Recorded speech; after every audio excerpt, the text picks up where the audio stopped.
ইরানের Trump card এখন ইয়েমেনের হুথি যোদ্ধারা। ইসরায়েলের জন্য জটিল সমীকরণ তৈরি করেছে ইয়েমেনের সশস্ত্র বাহিনী।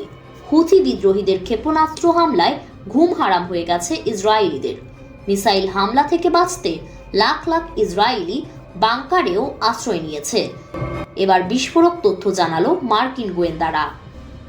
মার্কিন গোয়েন্দারা চীনের মধ্যপ্রাচ্য পরিকল্পনা ফাঁস করেছে।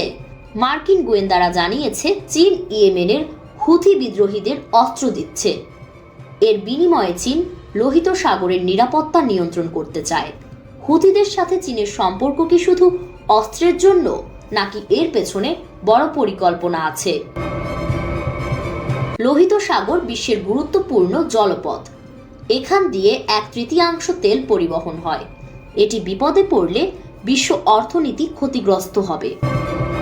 মার্কিন দাবি, চীন হুথিদের সাথে গোপন চুক্তি করেছে। চীন লোহিত সাগরকে শক্তি প্রদর্শনের ক্ষেত্র হিসেবে দেখতে চায়। এখানে সফল হলে চীনের প্রভাব বাড়বে।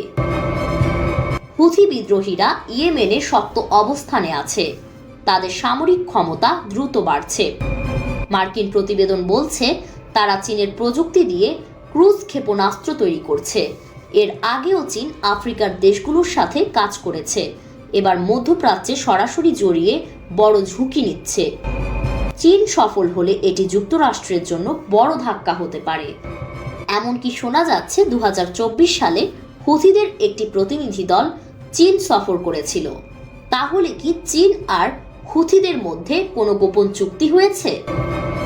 ইসরায়েল এবং যুক্তরাষ্ট্র এই ঘটনাকে হুমকি হিসেবে দেখছে।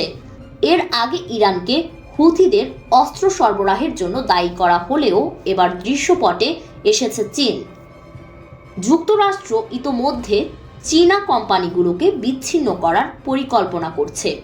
একই সঙ্গে তারা ইসরায়েলের সাথে একটি নতুন সামরিক জোট গঠনের কথাও ভাবছে। তবে ইয়েমেনের হুথি বাহিনী গাজায় ইসরায়েলের বিরুদ্ধে অভিযান অব্যাহত রেখেছে।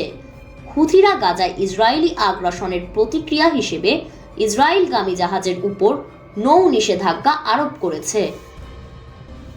ইসরায়েল, যুক্তরাষ্ট্র এবং তাদের অন্য মিত্রদের হামলা সত্ত্বেও ইয়েমেনে এখনও পুরো দমে লড়াই করে যাচ্ছেন হুথি বিদ্রোহীরা।